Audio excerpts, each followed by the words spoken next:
The National Broadcasting Company, in cooperation with the Educational Television and Radio Center, presents... The subject is... jazz.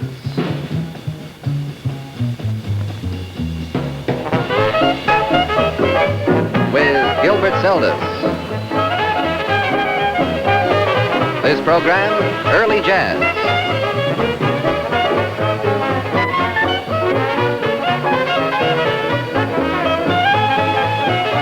With our guest, Wilbur deParis.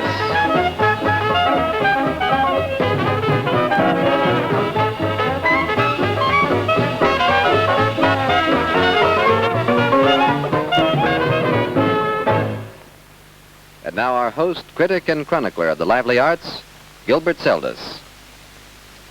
Sometimes, as we present these half-hour programs of jazz, we feel as if we had to cut up the Mississippi River into exactly equal segments of 100 miles each.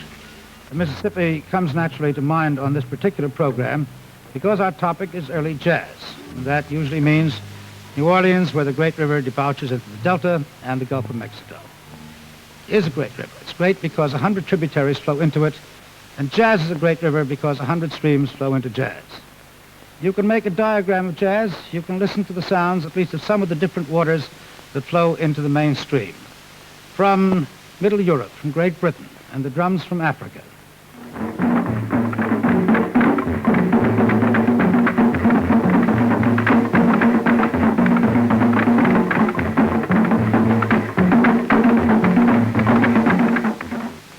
And a typical march.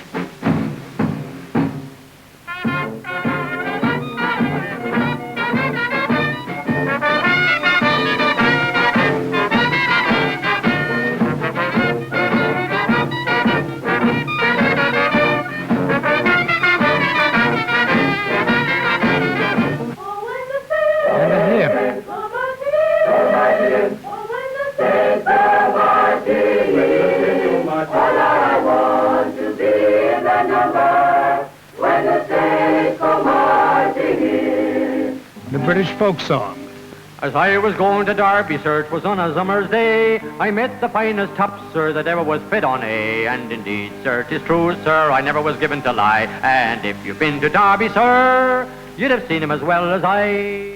And certain combinations of sounds to which you can't ascribe any particular source.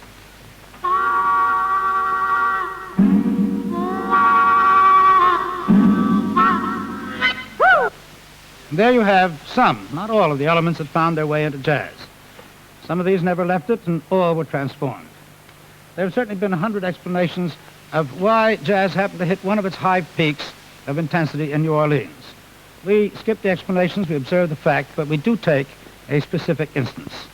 In 1912, a youngster was playing in a minstrel show kind of band. The music was something like the music played in New Orleans. And one day the band and this 12-year-old boy with it came to New Orleans, and the whole meaning of music became clear to him. We know because he told us so. Presently he'll tell you. For the moment, let's hear him. You'll not hear the almost primitive jazz of New Orleans, but you'll hear something of the essence of it, as the great trombonist Wilbur deParis joins with members of his group, Sidney deParis on the trumpet, Omer Simeon on clarinet, Wilbur Kirk on drums, and with Billy Taylor, members of our combo, Eddie Safransky on bass and Mundell Lowe on banjo, in the old number, the Muskrat Ramble.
you can't expect jazz to be played today precisely as it was at the beginning of the century in New Orleans. Even those who try to imitate early recordings, or those who try to recapture what they think they remember, they've grown, they've developed, as jazz has grown and developed. The typical New Orleans band was a carryover from the street band. While piano playing was being practiced in clubs and in some other private places, it wasn't exactly practicable for marching to festivals or marching to funerals. This accounts for the fact, by the way, that ragtime, essentially a pianistic music, came to New Orleans rather than out of it. On the street, the New Orleans band developed certain characteristics which we later came to know in nightclubs and dance halls. We know that on the way to the funeral, the band would play a hymn.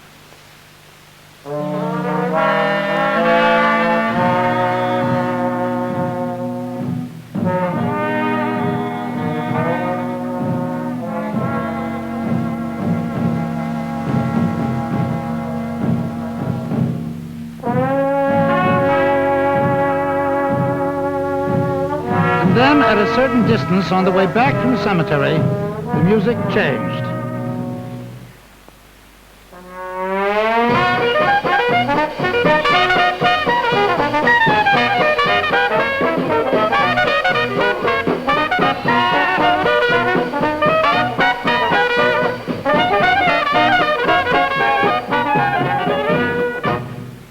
Of course, this was music to march along with. One of the characteristics of early jazz is the rhythm of the march. We're concentrating today on the process by which jazz came to all of America. The first step, that is, in its diffusion all over the world. Now, in this process, many things changed, and some of them, oddly enough, changed back to what they had been before. For instance, after a spell of listening to big bands, we generally now hear smaller bands again. And the instruments we're using here are a very close parallel to those which became familiar in New Orleans. There's the cornet taking the lead, giving us the melodic line.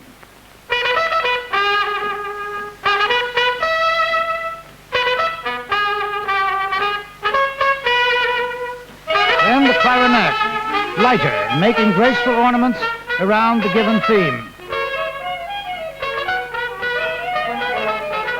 The trombone usually came in a sort of friendly opposition, giving emphasis and creating quite special sounds. Then the drums, the bass, and the banjo to give the propulsive rhythm of actual jazz.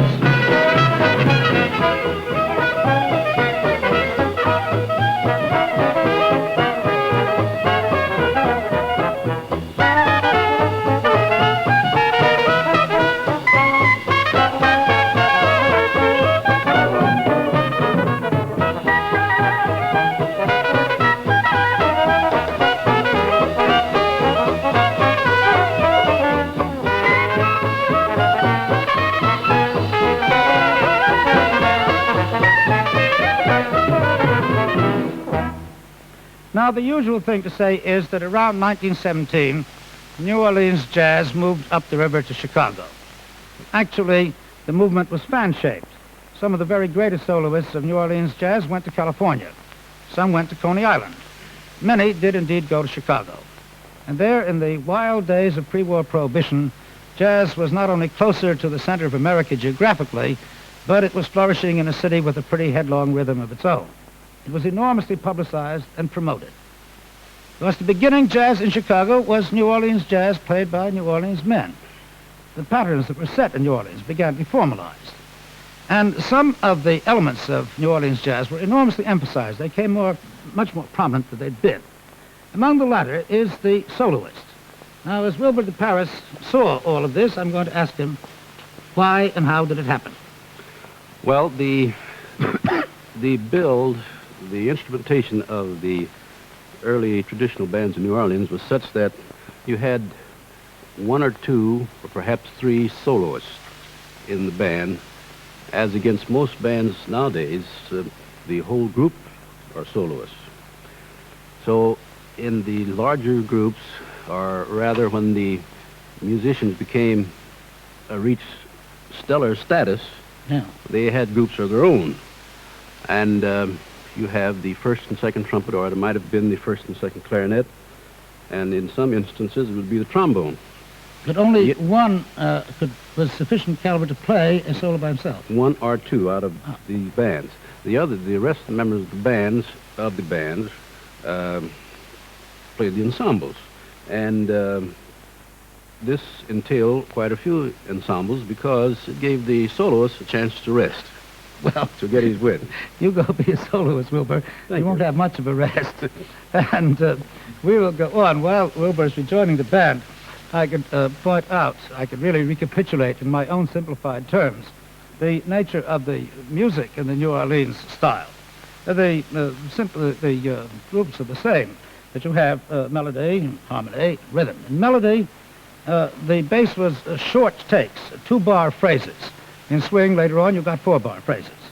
In harmonics, again, you had simplicity, 3-part harmonies instead of 4 and 5.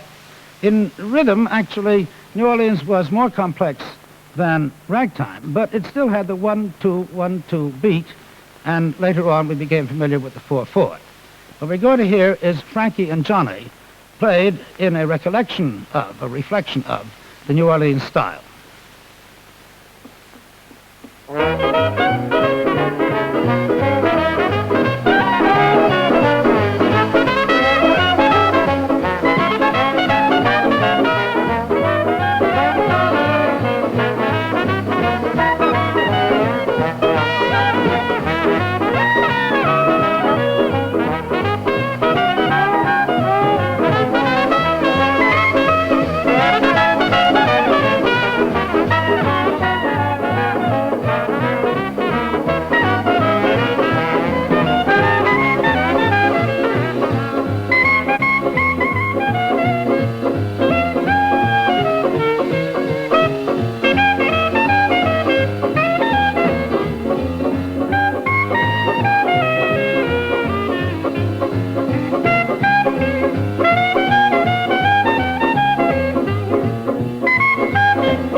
In addition to highly featuring soloists, other things developed in Chicago.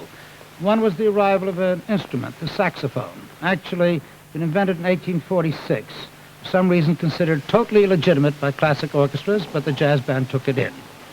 Then the music of the men from New Orleans enchanted young people, and that was very important. A new kind of band was formed beginning around 1914, a kind called Dixieland. A boy named Benny Goodman heard it. So did a boy named Eddie Condon. Wilbur, what were the main differences between the Dixieland and the New Orleans jazz that preceded? Well, first of all, the Dixieland bands inaugurated the five-piece combination, consisting of the front line, trumpet, clarinet, and trombone. And also, during their vaudeville appearances, in the instances where the audiences didn't quite dig this new type of music, why, they started this business of the trombone up here, the clarinet over here, the drummer with a funny hat, and that sort of thing, and the trumpet. What did this do for the music? Well, that's debatable. You don't think it did, well, not much good, but it didn't really do much harm, did it? No, it didn't, because later on the New Orleans-type bands did some of the same sort of theatricals. Well, you go and play something with or without theatricals as you like. Like to. As Dixieland, of course, fed into the mainstream of jazz. It never became the mainstream itself, as New Orleans did. Now, here's an approximation of the Dixieland styles in Panama Rag.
Through Dixieland, through 100 variations that sprang up in Kansas City, New York, and dozens of other places, the essence of jazz, as it had been played in New Orleans, persisted.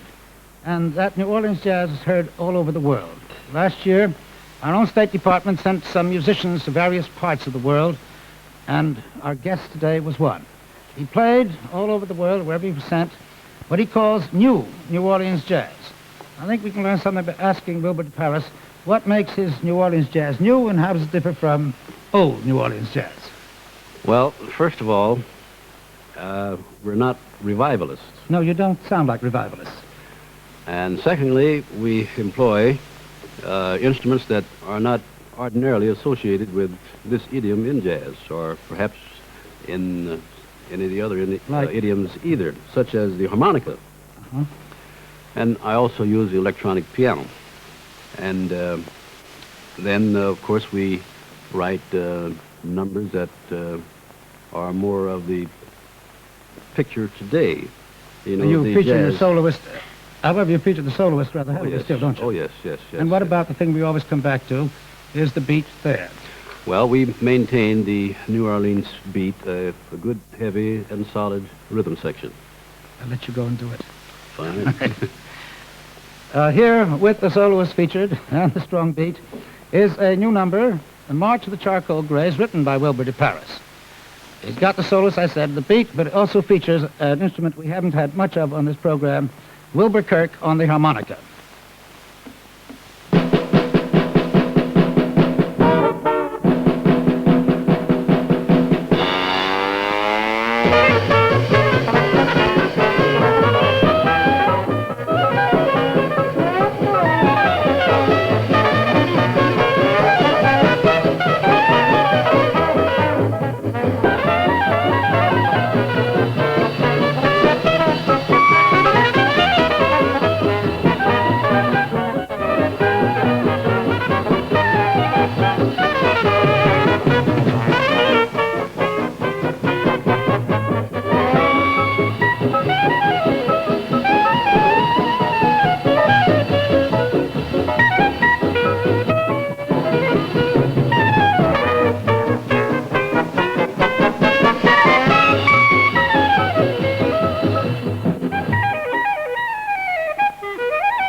not only want to thank Wilbur deParis, I think I should note that among the places to which he carried New Orleans jazz was Africa, where it sounded fresh and was highly appreciated. Of course, in playing like this, you have the persistence of that New Orleans music. It's now more complex, but it holds on to its own essential character. And to remain true to itself, this style of music had to fight pretty hard. Because jazz, at the point we've now reached, is beginning to undergo a profound change. It began to be connected with big dance halls, big recording companies, and music publishers. Bands were to grow bigger, jazz would enter the concert hall, and even be prettied up quite a bit.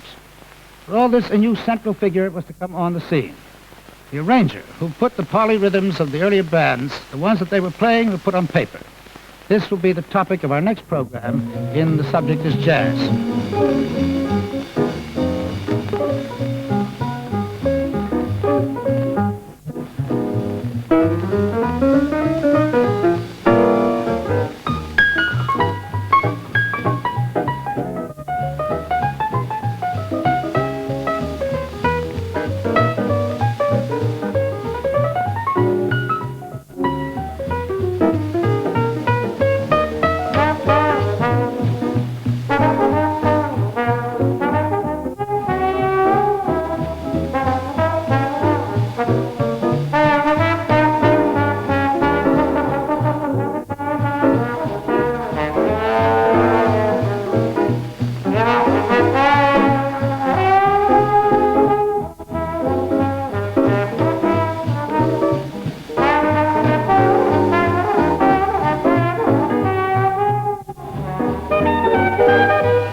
This program was presented in cooperation with the Educational Television and Radio Center.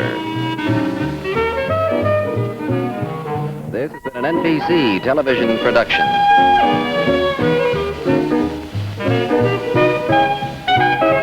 This is National Educational Television.